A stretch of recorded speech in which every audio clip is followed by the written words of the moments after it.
push-ups. I've been doing sit-ups. I've been doing chin-ups. I've been doing pull-ups. I threw up once, but I'm okay now.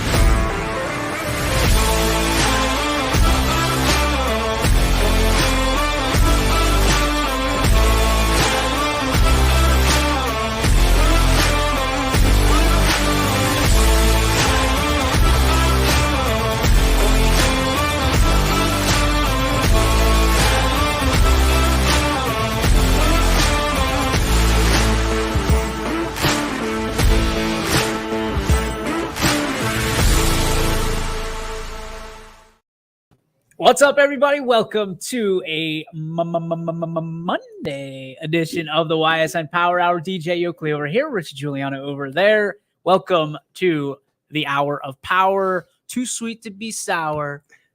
That's all I got. I think you're running out of rhymes. I was out of done. It's done. It is a Monday edition, so we're going to retrack the weekend that was, starting on Friday, and we're going to start off with our picks and things of that nature, kind of update where people are. I've fallen off the face of the earth because I followed my heart instead of my head.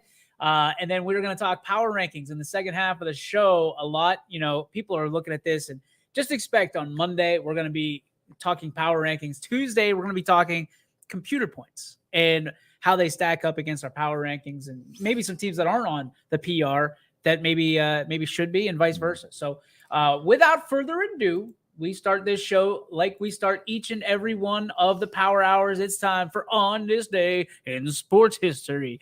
Roll it.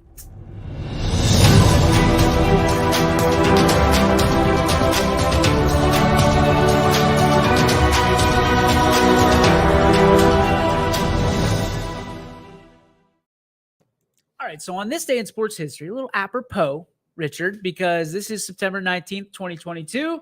We go all the way back to September 19th, 1901, when 11 baseball games were canceled due to the funeral of President William McKinley. So why is this of relevance today? Well, when I turn on the TV this morning at bright and early at 7 o'clock, the funeral of Queen Elizabeth. Yeah. Every single channel. Every Twitter, Facebook, Instagram, it's everywhere. Okay, so I need you to help me through this. I need you to walk me through this, my friend, because you're younger, you're more vibrant, you're not beat down in life like I am. I've got the 15 years on you. What's the deal? Like, why are we so obsessed with somebody else's essentially monarch? I don't get it. Like, I don't either. We broke off. Nobody cares when, like, our people die. Do we? Yeah. Nobody cares. But we also celebrate the 4th of July, which is our independence from Britain. Everybody else. Like, why are we excited?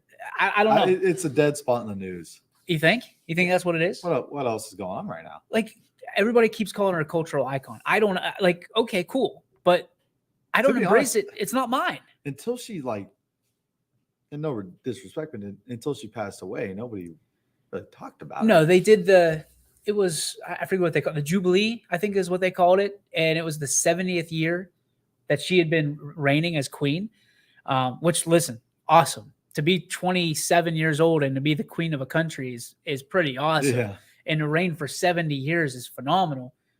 But, like, I'm trying to get behind our presidents, our people that are in charge. We just sit here and we bash everybody from the United States. It doesn't matter if they're left, not to get political, left, right, wherever. But then we celebrate the Queen of England like she's one of ours. Like, no, man, we've been gone since 1776. We've never had anything to do with her. I don't know. I mean, I don't pay too much attention into that. Obviously, I'm so wrapped up in Friday Night Football. It's insane. I don't even look at the news. Like, honestly, without Twitter and getting that notification, I would have no idea. I'm baffled. Maybe somebody out there has answers for me. I not that I'm not sympathetic to the life that she lived, because that's the human element, but, like, She's not red, white, and blue. No. At least not our red, white, and blue. Like America first. America only. God, country, hake. End of story. That was on full display on Friday night. Oh, Saturday. Or Saturday. Saturday night. We'll get to that. Do you want to start with that? Let's start with that experience. Okay, so we've got Lisbon and we got Valley. Your first time having the hake experience, as I like to say. What were your takeaways from being on the same sideline as the American ball coach? I love him. I love him. I think it's hilarious. There's a minute left in the second quarter, and he just casually comes walking over to us. It's just normal conversation. We're hanging out. Yeah. Doing the right things. He's like, they're playing tough. Lisbon's playing us tough. It's like, what do you think? Like, what do I think? I'm like, your kick returner almost took the head off of the kicker. You got 2 kids in an ambulance. What do you mean? This is a slaughter out here. It was not fun if you're on the other sideline. No. And then I was on the other sideline. Yeah. For the majority of it. The rant at the end of the half. Oh, was an all-time. And he's like attacking us. It was, yeah. But he knows, like, he knew when, like, he saw your eyes. I think he backed down. He's like, what did he say? This is why we're gonna lose our next war. Then Richie's eyes are this big, and all of a sudden he's like, "No, we're cool, man. We're cool. We're good." A great time. And why were we on the sidelines? Well, it's because we spent the entire day in Boardman. We're gonna talk about that a little bit too.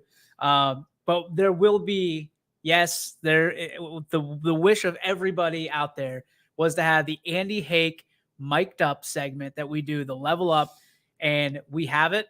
We're working on it, and it is everything you want it to be. Now, and there's no swear words, which I was baffled. I didn't really hear him swear. He didn't. He swore maybe once, but it wasn't any of the major 4 ones. Mm-hmm.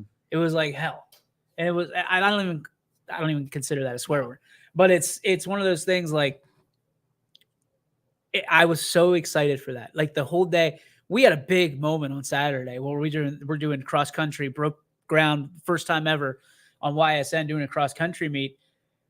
And with all due respect to those student athletes and the people that were, my whole mind was focused on the Andy Hake experience, doing the mic'd up, because I was so geeked up because of the things that he says and the way that he says them. I can't wait for people to experience that. And I think it's going to be the most watched thing that level up we've ever had. And we've had level ups that have accrued 25,000 views. Oh, this is going to get 1 million views. I cannot wait. This is going to get 1 million views. I cannot wait. People are going to love it. But once you share it on YouTube, it's going to explode. It's that. I've already got the music picked out. I've got kind of, we've got Alec and Rick were on the call.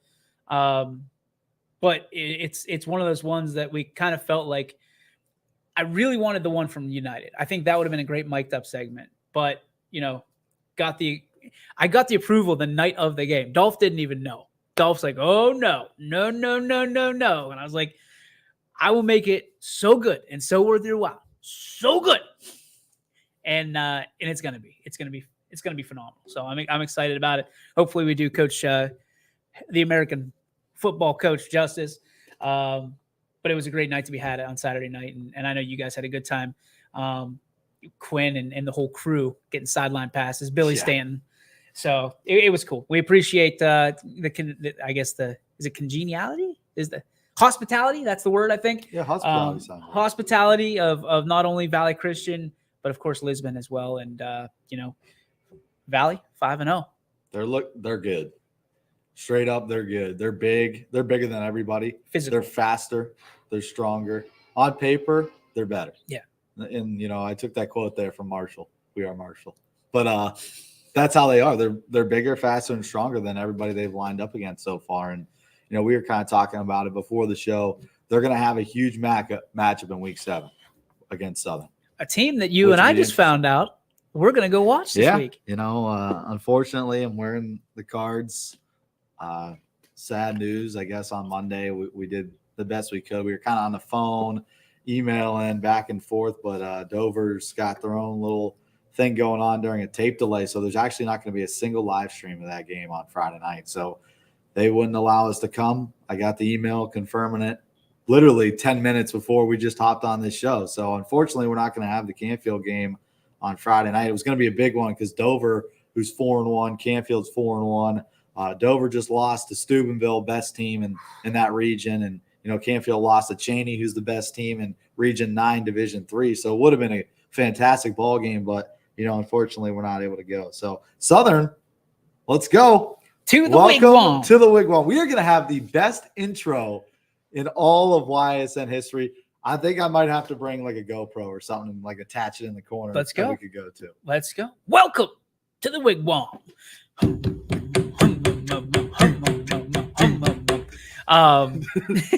I think at the end of the day, we need to get some Canfield versus the World shirts.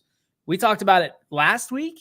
I feel like everybody's against Canfield. Like, yeah, they are. And Dover, I get it. If you have rules and regulations, but like there should be some protections for the schools coming in. Yeah. That we're going to bring our streaming crew because that's our media coverage. Yeah. This is twice for Canfield this year. And it's not Canfield's fault. No, they can't do anything about it. No. Like Bellevue, I know the AD wasn't happy about that. I'll be there tonight. I'm going to have to tell them same thing. Like, I have the email. I have proof. Like, it's not maybe, hey, do this. No, that's straight up like, thanks for reaching out, but no. It's a thanks, but no thanks. And correct me if I'm wrong. They gave us a hard time last time. We weren't allowed to go up there in 2020. So it's sad because it's like a great stadium to like showcase, especially on live streaming. Like one of the best stadiums actually around like the Northeastern Ohio area. Like they've got dual press boxes on both sides. Oh, let me ask you something. It's beautiful. You know where I'm going with this. You and I were in awe and Camel on Saturday night. Does it beat Camel Stadium? Well, I've never been there. That's the problem. But all I've seen is pictures. Well, I've been there when I was a kid, when Canfield used to play when they were a kid. But I've never been there in the last 5 to 7 years. But everything I see. Is it New Philadelphia, by the way? It's in New Philadelphia. That's probably the call. Yeah, that's the call. So, yeah, I mean, that's the call that you're probably going to get a no. But, I wish I could pick it up right now. Go live. It's illegal. We're not going to do that. We're not opening that can of worms. But yeah, from what I've seen, it's nicer. Wow, because I love Camel. Like that's one of my favorite stadiums. It's like Camel because their stadium is not like on their campus. It's got its own parking lot. It's in its own area. It's not even close to the high school. That's kind of wild. Yeah, that's real wild. Okay, so we've got to get some picks here because we got to update people on our picks. On Friday, you watch the show, the Super Show. You see us do these picks, and there's no ramifications for our actions. And now the embarrassment will come out. Richie's going to take us through kind of where people are on a week by week basis. We don't have the overalls for this. Oh, we do.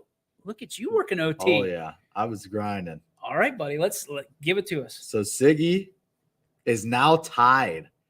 Mosier coming out strong, 29-1 in week number 5. Amo's now 136-28, and so is Siggy, 136-28 as well. Behind them, Romo's missing out big time because he missed a week, and if you miss a week, you're done. You're toast because that's possibly 25 to 30 games that you're missing, and usually our average is about 26, 27 wins a week. So you're missing 25 to 26 wins. You know what they say. Don't sleep on the couch. Snake will bite. So Romo, just to add some context, in the last 2 weeks that he has picked, he is 59-4. He was 30-3 in week number 3, and he was 29-1 this week. But he missed week 4. He didn't pick. So that's killed him. Shame. Jamie is at 129. So he's just 7 behind Siggy. He's 129-35. He was 29-1 as well. And everybody missed the Waterloo Western Reserve game. Those were the games that decided the one win and the one loss. Not everybody, but the ones that were in contention for the undefeated week. Tell me the same story you told me earlier. Ty picks Waterloo. I picked Waterloo. And then he picked these Palestinians. The Mighty Bulldogs. Trying to be a company man. So Ty's close. He's 5 behind, 131-33. He's put together some good weeks. Week 3, he was 30-3. This week he was 28-2. So those are the front runners right now. Everybody else is really kind of trailing behind. We're not even close. No. When you look at it. I picked my heart. I am 124-40, and you're 120-44. So we're when not you even think close. about that, that's not that bad. It's not bad. It's a winning percentage of 73-75, which is pretty solid. But Mike Ackelson, he's got 128, so he's 8 behind. That's a C average. He was 28-2 this week. That's pretty good. See, what's killing me, I struggled the second week. I was 25-12. Yeah. Which put me behind by a lot. And I've made been you really trying upset. to play catch up. Made you really upset because you were trying to be the company guy, and then you ripped the Band-Aid off. It made me really upset. I picked some picks that, I knew probably weren't going to happen, but I picked them because they're wise. But if they do, it's some separators, But now I'm trying to play catch up, and what's killing me is the fact that I'm trying to play catch up. Yeah. Because I'm picking schools just praying that they get that upset. Yep. Like, I picked Jackson Milton. They were a heavy underdog coming into that game, but they are at home. They're 4-0. Like, if they could beat Lowville, I beat pretty much everybody in that game. But you just never know, because when you add that atmosphere, the game of the week, the bright lights, they're painting the field like they've never painted, like that can get the kids over the hump. That's and can what also I thought. put I was pressure. like, but then again, but Vinny Balone throws 9 touchdown passes, sets the career, or sets or ties a state record, and the rest is history. One of the greatest quarterbacks to ever come through our valley, without a doubt. I think he stamped that 100%. Like, he has to be in the same conversation. How's he not getting any looks? I don't know. I mean, the argument's always going to be, who are they playing? Yeah, I get it. I understand it. If he did that against the Bo Brungard Tigers, it's a lot different than, the Bo Brungard-less Tigers. But look what he's doing. I mean, that's the whole kind of, 7 herbs and spices behind our power rankings is you're not better than these teams. You're better than the teams you've played. Yeah, you're and better it's the than showing. your division, your region. And that's why when we show the power rankings a little later, why teams like Lowville are moving up, because they're that much better. It's the power rankings. How good are you against the teams you're playing? Mm-hmm. Incredible. All right. So what was the one game that shocked everybody? Really, was the Waterloo over Western Reserve. Waterloo, Western Reserve. By the way, Western Reserve, man, have they had some tough goes this year. They've lost 3 close games by 1 point. Yeah. It's brutal. Couple other games that a lot of people picked that went the other way. There was another one that everybody was kind of up in the air about, and it was Hubbard and Struthers. That was 50-50. Hubbard and Struthers. Dog fight. And that came down to the wire in overtime when, Hubbard had a chance at the end to kick a game-winning field goal. Struthers blocks it, but then Hubbard came out in overtime and was able to get the stop after they scored the touchdown. So that was a 50-50 split. I think everybody knew that was going to be a close game because Struthers competed well against South Range. And then, Hubbard, who's coming off the tough loss against Poland, they needed to bounce back. And, they got a big-time victory because for Hubbard, it's not going to be easy this week at Jefferson. Mm-hmm. That's going to be a tough game. And, if you're Struthers, it's just demoralizing losing this many close games as well. So, I mean, their record really doesn't reflect how they've been playing. Mike says, I can definitely see Vinny Balone being a really good D2 player. Word has it Slippery Rock is eyeing him down.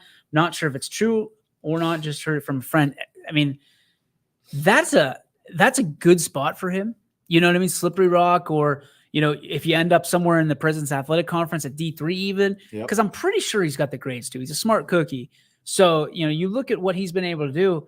I mean, there should be some D3 teams salivating over what he can bring. Mount Union. I mean, you want a gunslinger. You want a guy that can spread it out and chuck it, and he can also get it done with his legs. But it's all what Vinny wants, what his family wants. Does he want to sit for a year? Does he want you look at what TC's doing. TC wasn't supposed to play till his junior year. Yeah. And then he goes out and scores a tutty against Toledo on Saturday night, which I think I speak for everybody at YSN, we're all ecstatic for him. Oh, we were pumped. I mean, that's huge. Yeah. That's huge. And you could see with some of the shares that we had on our social media, there's a lot of people that are excited he's from this area. And, he's being compared to Maurice Claret already. The crazy thing is, for TC, just walking on, just getting that black stripe and like, he wasn't even supposed to touch the field. Like you said, like he wasn't even supposed to dress. And then he performed well in the offseason. He showed that, he could play D1 football at that level. And, for him to score a touchdown, that's a moment you're never going to forget because, even though you play for Ohio State, it's almost like Rudy. Like, not everybody gets to even touch the field at Ohio State. Some people are just practice players. Like, to be able to score at Ohio State in a game, like, that's remarkable. Like, rarely anybody could say that. It was quickly pointed out to me on social media that he had more yards on that one carry on Saturday than he did against South Range. Think about that. Wow. Think about that. That's crazy. Insanity. But he also has numerous 200-yard games, to his career. But naturally, you probably could guess where that came from.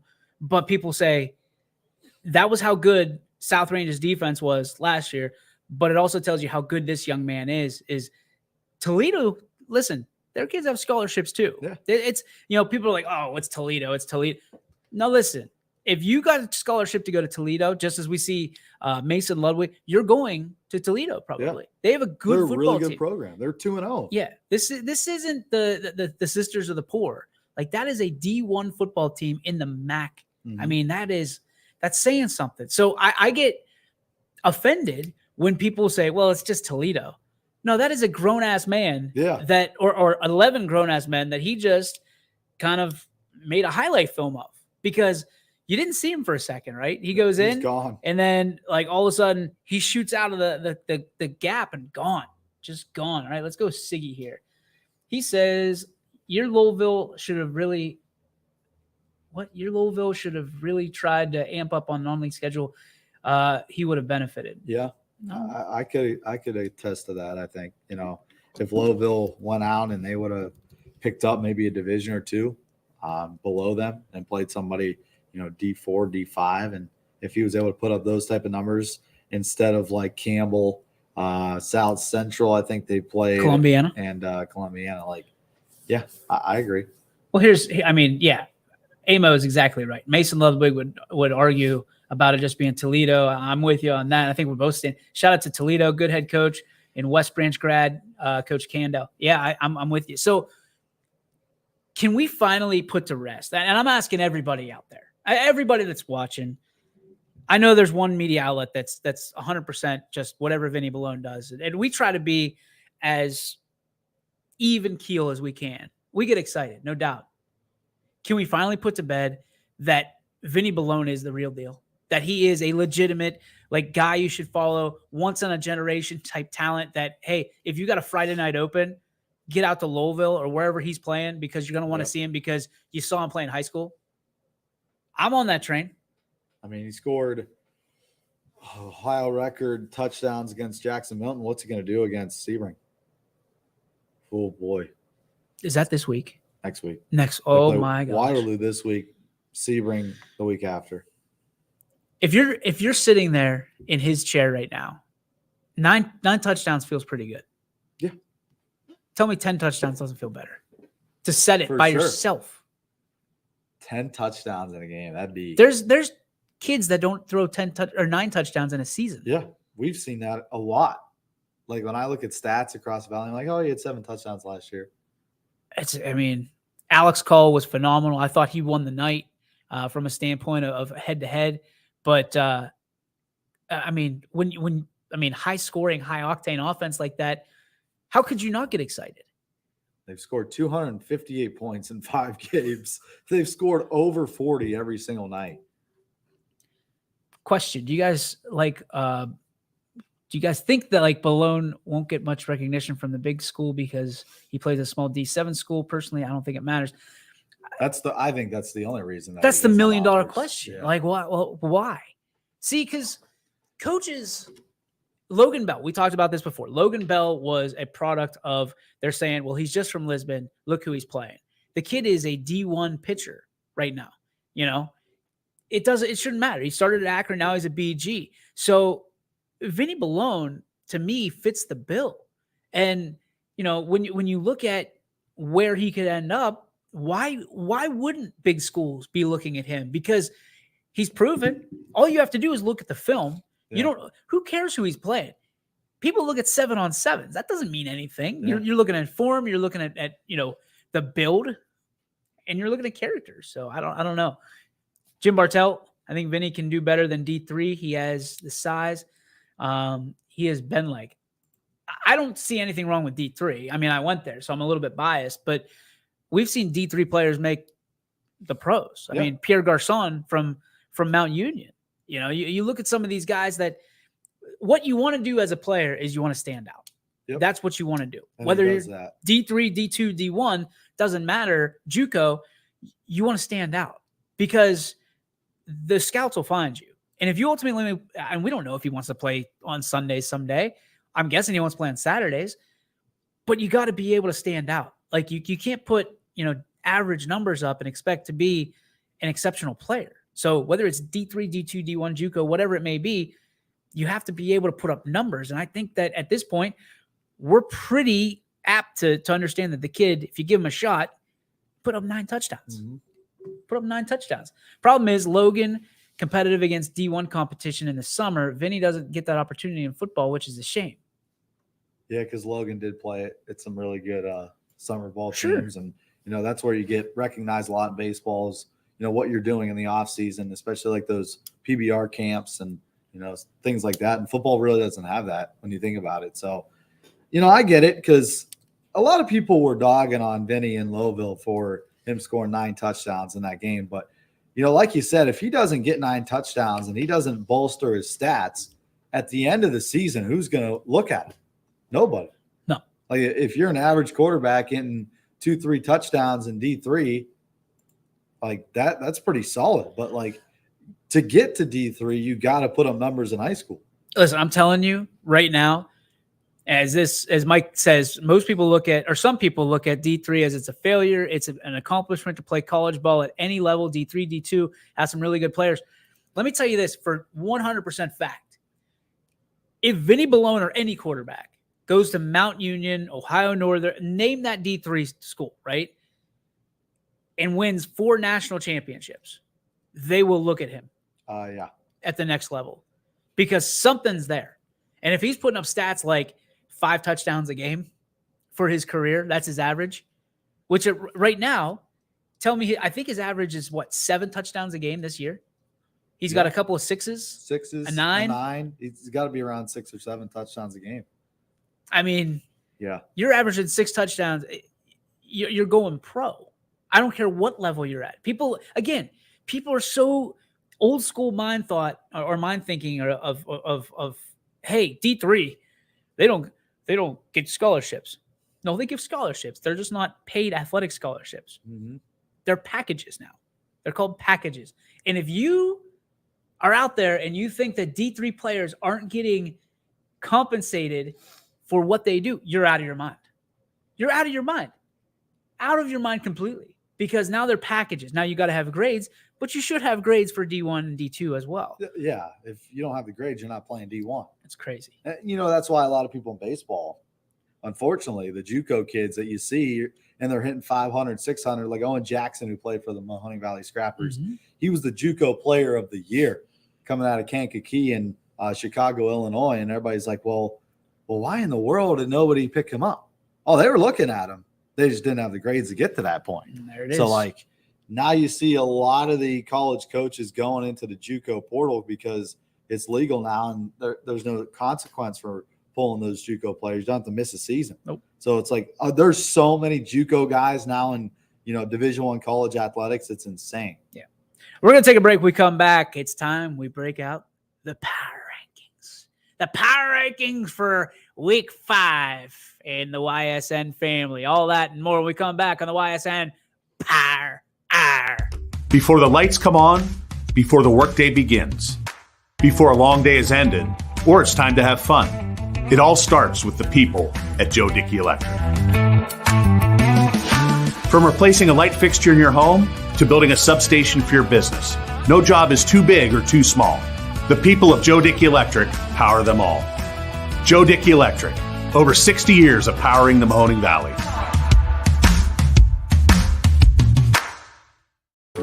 Why choose local? Because you live here, work here, learn here, relax here, and celebrate here.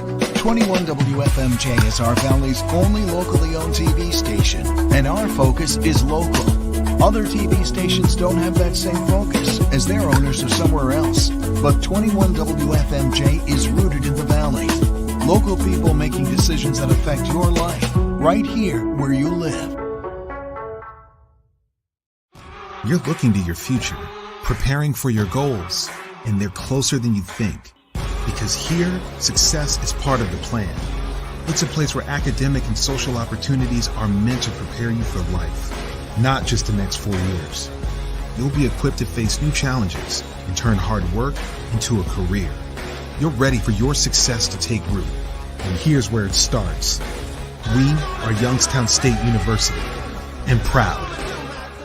Hi, this is Tommy Clem, owner of WRS Insurance Solutions. WRS Insurance Solutions is a local independent agency that specializes in life, Medicare, long-term care, and disability products. Call us at 330-953-3722 or visit us at wrsinsurancesolutions.com to learn more. Good luck to all the student athletes in the Valley. What's up, everybody? Back for the second half of the Ysn Power Hour. Richie, DJ, and we got some catching up to do. Siggy says, in some of these games, it comes down to how much rope the coach gives him, too. I literally saw a game Friday, like the starters could have scored 80. Mm-hmm. I see that all the time. I think we do see that all the time. I mean, we just talked about off the air, South Range and Poland. That's a game I think that could have been a lot more points, but South Range did kind of pull the foot off the gas, even though Poland people were upset that South Range was still scoring at the end. And a phantom call at the end of the game, phantom holding call, kept it from being a 56-0 game, in my personal opinion. But it's one of those things, like, I know we talked about it before, at the varsity level, you should want to score. It's varsity football. Listen, you're playing to compete. Like, you're playing until that whistle is blown dead and the scoreboard hits 0. And, you know, I get it. If you want to put your second team and third team out there, your freshmen, sophomores that don't get many Friday night minutes. But at the same time, even when your backups come into the ball game, they're trying to compete for a spot to be a first teamer.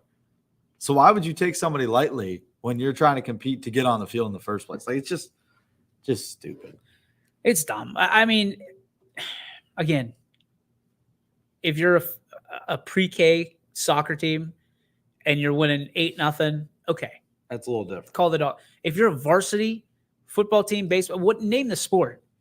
If you're competing at varsity level, I'm sorry, I have very little compassion. They're not going to have compassion for you in the college levels. No, because they're getting paid to be coaches there. Yeah. Because they're going to circle that 83. That's why you see it in college.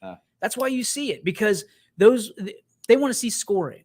The fans want to see people scoring. And how happy do you think Hubbard, Ohio was on Saturday night when they saw TC get in the end zone? Yep. And they'll have Ohio State fans, which will sell Ohio State merch, which will sell, tickets, all that stuff. That's what it is. And people need to just kind of wise up to the business of sports. And not that, winning a game 80-0 is the greatest thing in the world. But if you're putting up 40-0 with your varsity guys, and then you put your second stringers and they can't still stop it, that's on them. I mean, that's on you. Get better. Yeah. I'm like, in the words of Andy Hake, this is why we won't win our next war. Straight up. And he's right. He's right. I laugh about it. I giggled on Saturday, we all laugh. but he's right. Yeah. Like, we are getting softer. This is a varsity football game. Yep. Stop them. We're not going to run the clock for you just because you can't stop us. No. Like, that's your problem. Like, you had all week to prepare for us, and that's your problem. Like, I mean, got to get better. There's start the buses. You have every opportunity to walk off that field and say, we've had enough. But that's on you. Mm-hmm. Don't try to shave off minutes and stuff like that. South Range threw, I want to say once with Toy. Might have been twice. But he's got to get reps in too. Yeah. Like, you can't just do belly left, belly right, and that's not football. That's you're waving the white flag. But I digress. I apologize. I get really amped up when people want to talk about that stuff. That drives me bananas. But you know what else drives me bananas? The YSN Power Rankings, brought to you by Joe Dickey Electric. Where are they, Rich? I just saw them. There they are. Week 5. Okay. Here they are. Breaking hot off the press. The Joe Dickey Electric YSN Power Rankings for Week 5. It's Austintown Fitch still at the top, 5-0. Didn't budge from last week. You know who did? South Range. In the number 2 slot after Canfield's fall. They are also 5-0, up 1 spot from 3. Cheney, this one's getting a lot of attention. Cheney 5-0 in the 3 spot, sitting at number 4 last week. Then you got Warren JFK at 5-0. Girard also 5-0. That's going to be one heck of a matchup. The 5 team versus the 2 team again. I think that was the same as Cheney Canfield last week in the same exact spot. So we'll see how this goes. Louisville 5-0. We've talked about them already. Up a spot to number 6 from 7. Then you got Canfield sliding from 2. They're 1. They were 2. I made a mistake on this previous because Fitch was 1. Remember? Yep. So that's my bad. That's an error on my part. So I'll take the E6 on that one. So Canfield drops to number 7 from number 2. West Branch is, I believe, 8, 9, and 10 are all the same. So yep. West Branch, Valley Christian, and Ursuline. We're getting a lot of questions about 2 teams in particular, actually 3 teams in particular, Rich. It's Cheney, Valley Christian, and Canfield. Yeah. What are your thoughts on kind of how things shook out this week? Well, I think Cheney deserves to at least be number 2. You know, Cheney beats the number 1 team in region number 9, division number 3. Canfield, who was number 2 in our power rankings.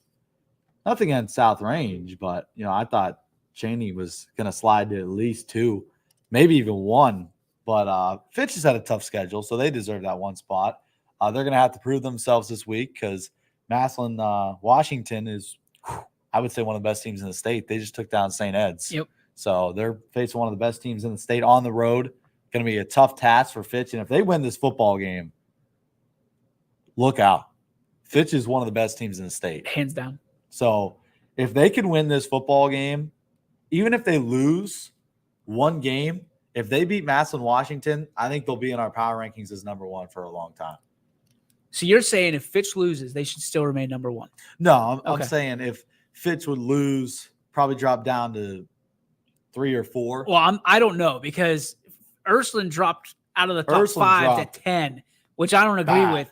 But then again, nobody's showing them love. No. And then Canfield drops, but they didn't drop to 10; they dropped to 7. So we talked about it. I still think if Cheney won, and they did, they won that game, they should be at least in conversation for number 1. Yeah. They should be. I'd agree. And Canfield and Ursuline are going to have the ability to climb these rankings because Ursuline's going to play Cheney, who's number 3 right now and undefeated. Cheney's now number 1 in Division 3, Region 9. And then you've got Canfield, who's going to play Dover, who's top 5 in Division 2. So if Canfield could beat Dover on the road, they're definitely going to slide up because when you think about it, South Range and Girard, one of those teams has to lose on Friday night. Yep. I don't know that if Girard beats South Range, they make a jump over Cheney. Like, I don't think you can just swap them out. If Cheney wins and Girard wins, no. To me, Cheney would be, Cheney would be 1 or 2, depending on what happened to Fitch. If Girard wins, I still don't think they hop over JFK. I think JFK plays a tougher schedule. 100%. You know what's crazy to me? And I went through this situation in my head. Austintown Fitch loses to Massillon, Washington. Okay. South Range beats Girard and Ursuline beats Cheney. I think Cheney can jump both of them. No, I'm saying. Oh, Ursuline beats Cheney? Ursuline beats Cheney. South Range is number 1. Hands down. Has to be. Has to be. But then you're jumbled up. Where do you put Ursuline? Where do you put Canfield? Because Canfield has the loss at Cheney. Ursuline has a win over Cheney. You got to jump them. It's going to be wild. We talked about everything being shaken up last week. this week, I'd say 7 out of the 10 schools on our list right now in the top 10 have really, really strong opponents this week. Okay, so let's name them. Valley Christian plays Latonia. They're going to win. They're off. Ursuline and Cheney plays Cheney. So if Ursuline beats Cheney, what do you do? I don't know. If Ursuline beats Cheney, because we saw they got a hot top 5. We saw the slide. Ursuline was 3 and went to 10. Yeah, they plummeted. And then you got Canfield against Dover, who's 4-1, and their Division II, just lost to Steubenville. Lowville, I think you take them off the board. West Branch, they play Alliance. What? Alliance is no joke this year. They're good. JFK. Who just played Alliance? Somebody played Alliance. Niles. Okay. And Niles kind of got beat up. Alliance is really good this year. JFK is going to play Mogador, who's 5-0. Everybody's got a good opponent this week. Except Valley and except Lowville.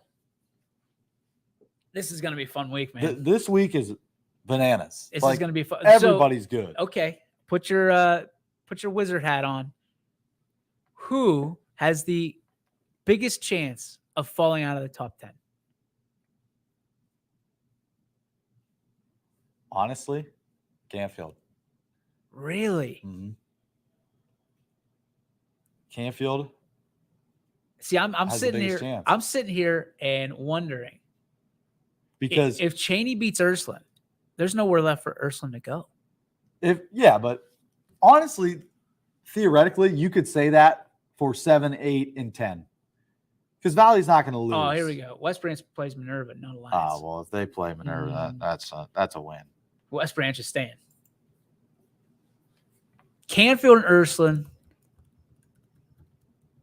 Lowville's going to win. Dude, because you could see Girard or South Range plummet down the charts. If Ursuline needs to win to stay in this thing. Well, so does Canfield. I don't know. Yeah, you might be right. If Canfield loses, they're out too. Well, what do you do if Canfield and Ursuline lose? Who's knocking on the door, Rich? Southern. Southern's undefeated. What really hurt Mineral Ridge is that loss to Springfield. Because if Mineral Ridge would have beaten Springfield, they're in. One of these teams is going to lose. They're going to be in. Like that was their opportunity. Southern's in there. Southern is 100% in there. Who's the best one-loss team, in your opinion, that should be in the power rankings?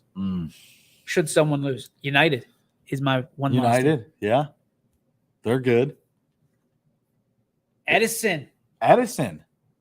Great. Everybody's forgetting about Edison. They're undefeated, and they smoked Matthews. And they're in the and we're going to talk about them tomorrow with the computer rankings. But my goodness, Edison would be in there. Oh man, there's going to be some new teams in there. We got some Girl Scouts knocking on the door there, my friend. It's going to be awesome. Brookfield, not a bad pick. Brookfield is a good pick. Everybody has forgotten about Brookfield. You can thank Ursuline for that. Yeah, after the tough week 1 loss at Stambaugh, but I want to see Lowville play Brookfield. Yeah. That's the one I'm dying to see. But it doesn't happen. That's not going to happen. So Brookfield has Crestview, Newton Falls, LeBray, Garfield, and Champion left. There's potential here that Brookfield could be a 9-1 football team. Where's Champion at? They 4-1? Champion is 3-2. 3-2. They lost. They got off to a rough start. They've been impressive. Yeah, they lost their first 2 to JFK and then Rootstown by 3, and then they've smoked Southeast, beat Newton Falls, and then they beat up LeBray. Incredible. And Joey Fell, who won our Big Dog of the Valley on the boys' side, he's thrown for over 600 yards in 5 games. He's also rushed for over 500 yards. He's a dude. He's been doing it all for Champion. I mean, you got to circle number 8 if you're on the defensive side of the ball. I mean, you put a spy on 8 all day. So when you look at the power rankings, we took them off the screen to see our bright and shiny faces, really in my head. But if you're looking at these power rankings, although they are very much opinionated and they're based on opinion and of the individual voters, who are we missing? I mean, we talked Southern, We talked Edison. You know, there's other one-loss teams I think that deserve to be on this list. When you think about it, you know, I'm sure there's teams that are looking at that saying, hey, wait a minute, we got one loss. We deserve to be on there. Mm-hmm. Who are we missing, Rich? I ask everybody all the time, please help us, enlighten us. I'm going through division by division right now and kind of thinking of, Jefferson. Oh, Jefferson's 4-1. They're one loss to Girard. They're going to play Hubbard this week. Yep. So, you know, Jefferson can kind of squeeze back in. Salem's 4-1. But the problem with Salem is they've had some really close wins against teams they should have handled. Do you believe in bad wins? It's tough to win on Friday night, you know, but yeah, I kind of do. I do too. Like, they should have put Padua Franciscan away. Yeah. Like big time. JFK has a really good test against Mogador this week. Mogador beat JFK last year. I remember that.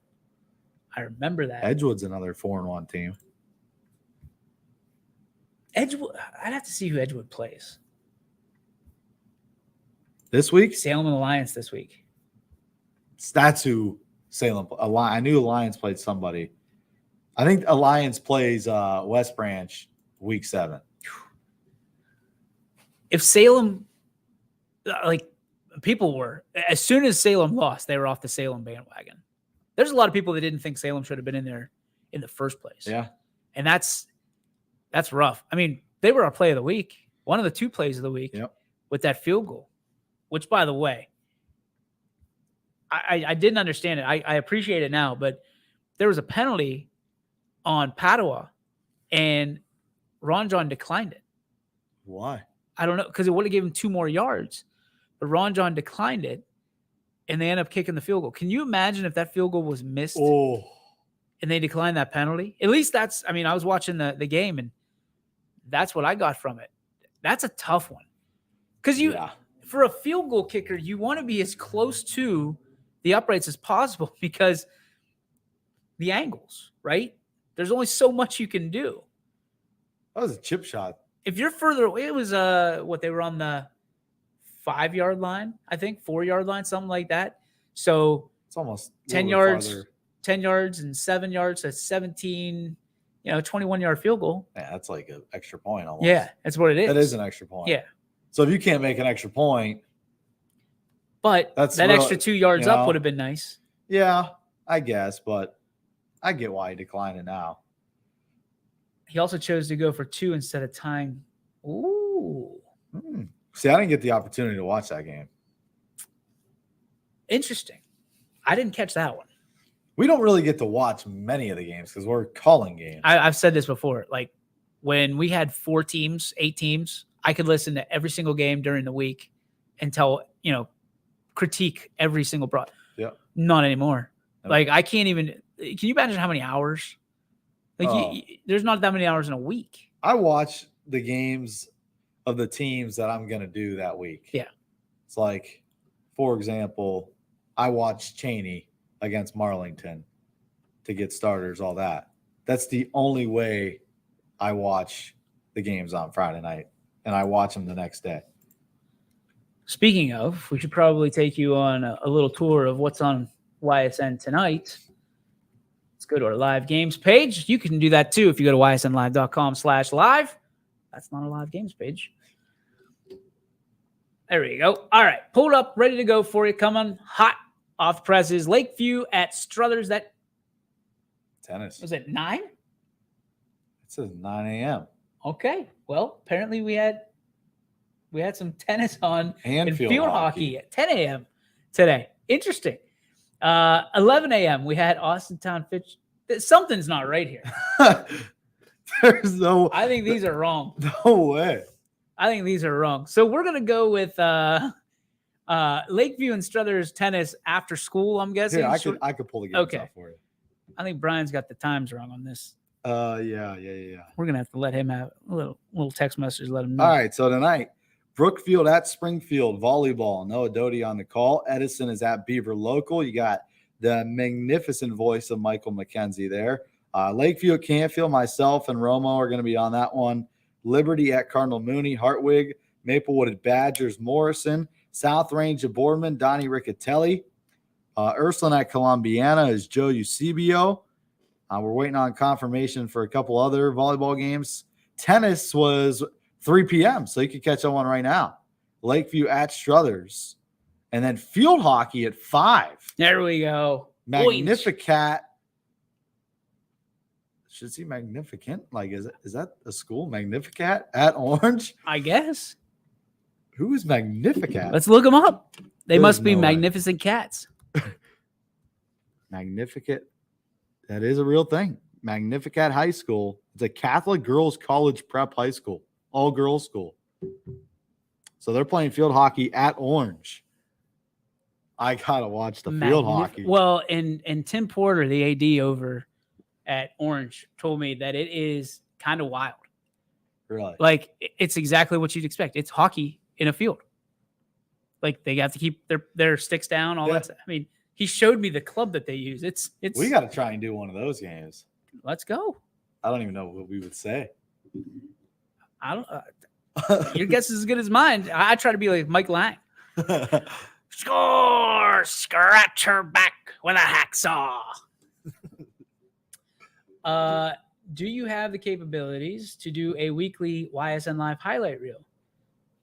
Well, we just started our plays of the week. I guess we do, but that would be 100% sponsored. Like, there's no doubt about it. But the problem would be, it's like pulling teeth trying to get nominations for like big dogs. Yeah, you got to have a highlight reel. I mean, one from every game, I would imagine. That'd be tough. Be real tough. What I really want is touchdowns. Like, remember how we did touchdowns last year? Yep. How cool that would be to just have a line of touchdowns. Touchdown. Oh, it'd be phenomenal. Be phenomenal. But again, you and I are the only full timers here. So I don't know how we would be able to do that for 30-some games a night. It'd be a long Saturday. I'll tell you that. Be all day. Yeah. Unless we could clip them. We could just clip them on Audible Call. Either way, it's going to be tough. It's a long day. And we could do highlights of the week, maybe like 5 or 6. Yeah. And that's what we're doing plays of the week right now. And it's all sponsored by NST Sports Performance. And they got 7 different buildings. One's in Austintown. They're awesome. These guys that run it care so much about the kids. There's the one in Cleveland. They have Myles Garrett trains there. Really? Yeah. I didn't know that. Yeah. I knew NST was, a lot of kids when I was in high school were starting to go there from Campfield. And that's when it just started up, and it was behind the nail shop in Boardman. It's in on Mahoning, I think, in Austintown, if I'm not mistaken. Now. Okay, yeah, they got a couple. I mean, yeah, they have 7 different places that you can go and train. So if you're looking to go out and get some true instruction and really set yourself apart as an athlete, student athlete, whatever you want to call it, you need to check out NST. Is NST attached to the old Diamond 9? I believe that's NST. I think you're right. Yeah. Yeah, it's right next to the Tractor Supply. Yep, you're right. You're right. Now I remember. Yeah, that was exactly where the old Diamond 9 used to be. Yeah, and I mean, these guys are. And there was in there legit. When I was a kid. Yeah, these guys. I mean, Coach Shane, you see him all over the place. He was the one that reached out first and said, "Hey, we love what you guys do. Would you be interested in promoting us?" Absolutely. I mean, do a little research on what they do, and they're phenomenal. Phenomenal. You should see the athletes that come out of there. Yeah, I just looked up their website. They do have Myles Garrett. Yeah, I mean, on the website, it's pretty sweet. They got Myles Garrett. Looks like that's Hudson from the Browns as well. A couple Harrison Bryant, who's a tight end. Pittsburgh Steelers guy, offensive lineman. DeLauro. Does that sound familiar? If it's a Steelers offensive lineman, didn't look so good yesterday. Christian DeLauro, offensive tackle for the Steelers. That name doesn't ring a bell. Oh, that's not good. We want to thank them. If head over to nstsports.com. Great stuff, great website, clean website. Sweet. Tells you exactly what you need, needs to talk to whoever you need to talk to get there. Here we go. Look who's here. N. O'Brien's brother. Go Red Dragons. He's probably got the notifications on his phone saying when we go live. Hey, as long as he's subscribing, I'm happy. Makes me a happy boy. All right, it's time for the Joe Dickey Electric. What's your spark? Anything commercial, residential, anything electrical, you need to get out to our friends at Joe Dickey Electric. Tell them YSN told you to give them a ring or visit them on the web at DickeyElectric.com.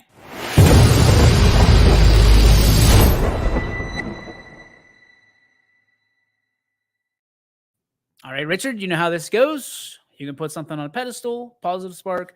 You can put something on the kibosh, negative spark, or you can just go neutral. What are you doing today? Kibosh. Oh, wait a minute. Everybody in Northeastern Ohio today is not happy. Why? And Pennsylvania. Stop. How dare you? Listen, you can't blow that game. You cannot blow that game. And Jim Donovan, who's the radio voice for the Cleveland Browns, did a stand-up after that game. And he even said that is an embarrassing way to lose the game. That cannot happen. Like, that's one of the worst losses I've ever seen. And being a Browns fan, it's easy to see a lot of bad losses.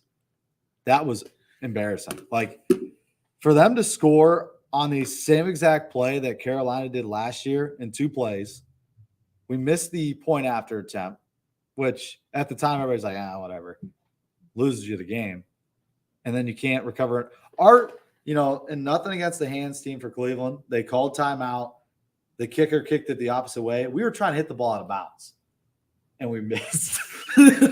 Instead of catching. Wait. Is that the same kicker that I heard so many high marks on the week before about we invested in him, we draft, and he shanked the extra point, and then he couldn't kick it out of bounds, right?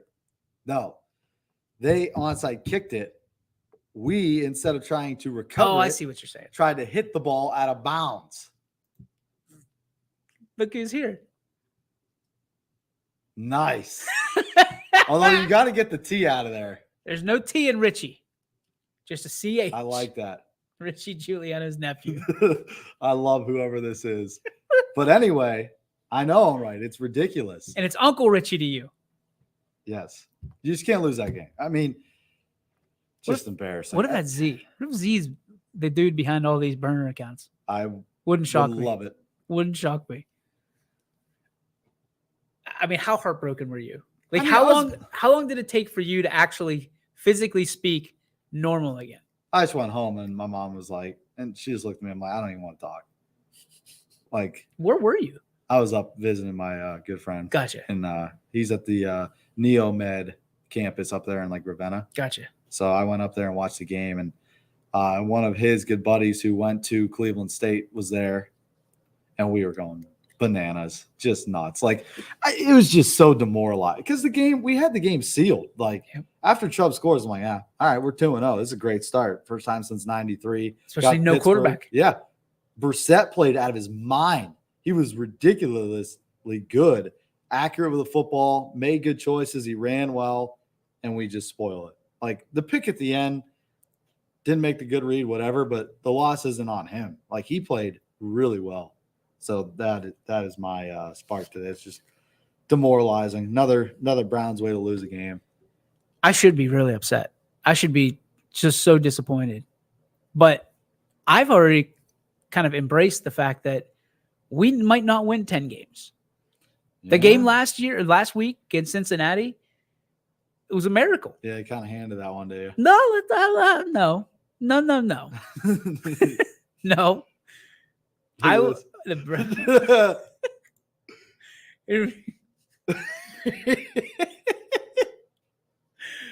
The Browns are doo-doo, says DJ Oakley's Aunt Barbara. How many Gonzalez. Gmails do you have? That's incredible.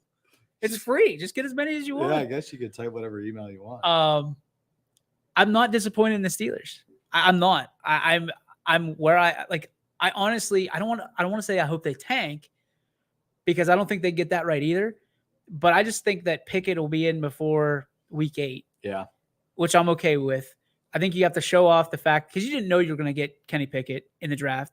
Mitch Trubisky was like the bridge quarterback and maybe accruing a couple, top 20 draft picks over the next couple of years, whatever.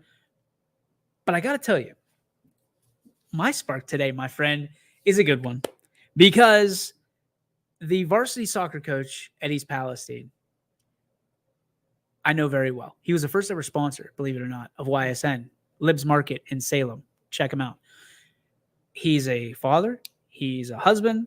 He's an entrepreneur, business owner, and he's the varsity soccer coach. And on a Sunday at 3:30, when he probably could be spending time with his family, he's at a preschool soccer game, educating and really encouraging these little kids to get out and play soccer. And he's helping the coaches and he's doing all this. I swear to you, I was never so impressed as I was yesterday at 3:30 when he's out there getting soccer balls out. After the games, he's putting goals back in the proper place by himself. I mean, this is a guy, if you've ever coached a varsity sport or JV sport, you understand that you're not getting paid, but like nothing. It comes down to like pennies, nickels, dimes, whatever it is an hour. And this guy's out there investing in his future and the impact of his program. And not only a spark goes to you, man, a tip of the cap goes to you, because that Ben Ratner was amazing. So proud. That made me so proud. We need more guys, more coaches like that start at the very, very most fundamental point and get to know their kids, build those relationships, not only with the kids, but with the parents. I mean, he shook every kid's hand. He was calling them by their name, getting their name, like didn't have to do that. Huge fan. Always will be. What do we got here now? Uncle Scooter McGee. I am down for all these. All right, Uncle Scooter, we're going to catch you tomorrow here on the Power Hour from 3 to 4 right here on your sports network. For Richie, I'm DJ. We'll see you next time. Ysn thanks you for watching.